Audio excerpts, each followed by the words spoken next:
ఈరోజు నాని నిజం మాట్లాడితే నిష్ఠూరం, కళ్ళబొల్లి కబుర్తో ఎంతో ఆనందం. జీవితం కొంత స్వయంకృతం, కొంత తల్లిదండ్రుల నుంచి సంక్రమించిన ఫలం. మానవుల్లోనే పెద్దరికం, కానీ పశుపక్షాదుల్లో లేదెందుకని?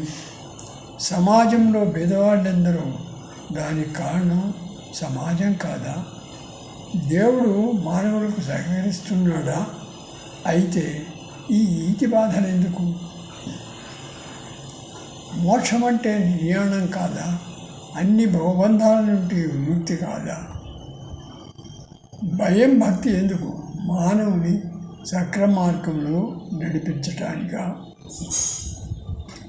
ప్రపంచంలో దేవుడు ఎంతమంది? ఎవరి దేవుడు వాళ్ళని రక్షిస్తున్నాడా?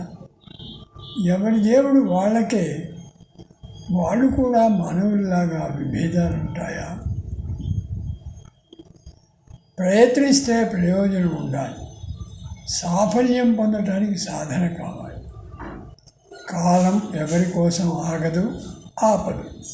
కాలంతో ప్రయాణమే జీవి ప్రయాణం. సమయపాలన ఎంతో ముఖ్యం. సమయం వృధా చేస్తే తిరిగి రాదు.